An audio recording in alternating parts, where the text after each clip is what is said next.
E aí, galera, sou o professor Carlos Cavalcante, professor de redação aqui do Colégio Prisma, tá? Estou aqui para dar algumas dicas para vocês com relação à prova de redação, né, que será cobrada aí no Paes Unimontes, tá certo?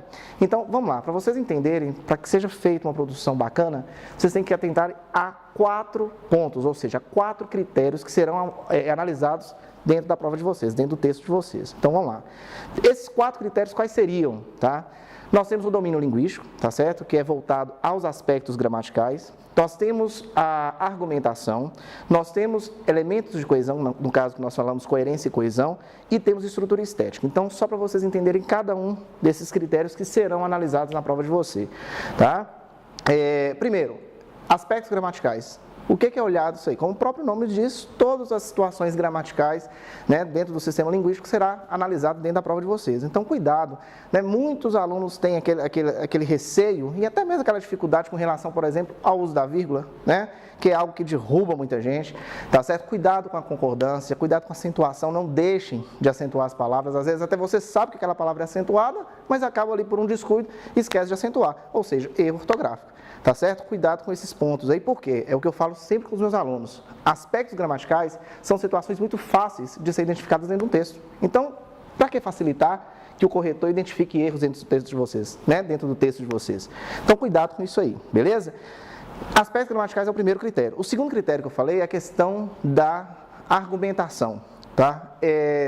Atentem-se ao tipo de texto que será exigido ali na prova, ao gênero textual que será cobrado ali, tá? Se a gente fizer uma análise, né, se a gente buscar as propostas anteriores, nós vamos deparar que todas, né, praticamente aí, vem jogando sempre para um lado opinativo. Então, eles querem saber a opinião de vocês de alguma forma, tá? Então, vocês têm que tomar cuidado para estruturar o texto de vocês dentro do gênero, dentro do tipo de texto exigido pela proposta. Então, por exemplo, eles podem pedir uma carta aberta.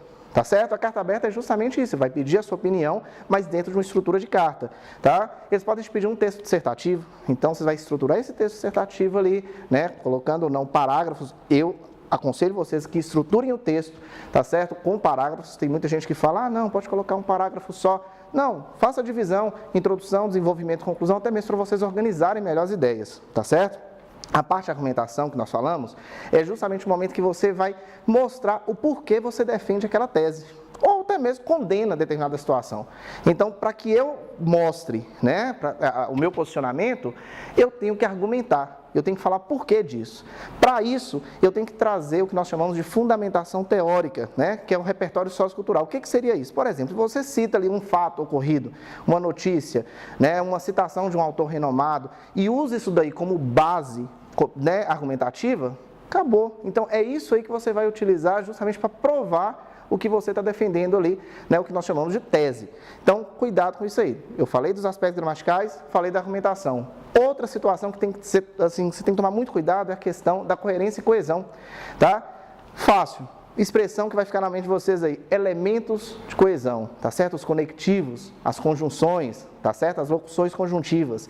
Gente, não iniciem período sem unir esse período ao período anterior por um elemento de coesão, tá certo? Então, se eu comecei o período, ponto final, eu vou iniciar um outro período na frente, beleza, mas insiram ali uma pontezinha que é o que nós chamamos de conectivo, tá certo? É esse conectivo que vai estabelecer a ideia entre um período e outro. Se vai contradizer, se vai opor, se vai somar, se vai estabelecer a ideia de condição, de consequência, é esse conectivo. Então, a ideia estabelecida ela é feita por meio dos conectivos, tá certo? Então, quando nós falamos em coerência e coesão, é essa situação aí do uso dos conectivos, tá bom? Falei sobre a argumentação, aspectos gramaticais, elementos de coesão. Outra situação em que muitos não dão muito valor e realmente é cobrada é a questão da estrutura estética textual, tá certo? Gente, coisa mínima, isso aí pode acabar com o texto de vocês. É tanto que um critério mesmo é considerado critério para anulação do texto, que é a questão da letra ilegível, né? Mas não só letra ilegível, tá certo? Por exemplo, alinhamento de parágrafos, né? Se os parágrafos não estão alinhados, espaçamento excessivo tanto entre as palavras como também no final de cada linha, aquilo ali compromete a estética do seu texto, tá certo? Cuidado com isso aí na hora de fazer a translineação aí, cuidado, beleza? A estrutura e a estética do texto, ela é fundamental. Quando você, por exemplo, parou ali o período e deixa aquele espação, aquilo ali é um espaço ocioso. Por quê? Tentem equilibrar na hora da escrita ali, justamente para não comprometer a estética do texto, tá? Então, esses 4 critérios são, né, os critérios, as situações que vocês devem ficar atentos na hora de fazer a redação de vocês no país aí, tá bom? Só lembrando, aspectos gramaticais, tá certo? Estrutura e estética, argumentação, coerência e coesão, tá bom? E para fechar, galera, existe uma palavrinha que assombra, né, todos os alunos, que na realidade é a palavrinha fuga, tá? Nós sabemos que a fuga temática, ela é sim um critério de anulação. Claro, se a proposta ela vem e pede para você escrever X, você escreve Y, não tem como não anular um texto, né? Só que essa palavra fuga, você tem, claro, que tomar cuidado com relação ao tema, mas não somente ao tema, porque a fuga do gênero, né, a fuga do tipo textual, ela também é um critério de anulação.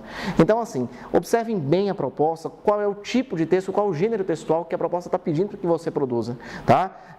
Muito comum, teve agora há pouco tempo aí mesmo, a produção de uma carta aberta, não é isso? Texto opinativo, texto dissertativo argumentativo, como eu falei com vocês, dissertar, opinar, dissertar, argumentar.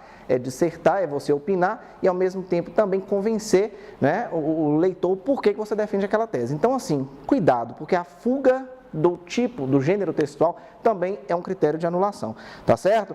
Se você vai escrever uma carta, observem bem se está realmente estruturado em uma carta, se tem a local, se tem a data, se tem a introdução, desenvolvimento, conclusão, se tem o fechamento e assinatura, tá certo? Se é um texto dissertativo, argumentativo, observe se realmente você está se posicionando, se você realmente está defendendo algo, mostrando e provando por que você defende aquele algo ali, que é uma característica do texto dissertativo argumentativo, tá certo? Então fica a dica aí, desejo sucesso para vocês, tenho certeza que para vocês que estão vendo o vídeo aí, sucesso já é algo garantido, tá certo? Contem sempre comigo, contem sempre com o colégio, estamos sempre à inteira disposição de vocês. Forte abraço e até a próxima.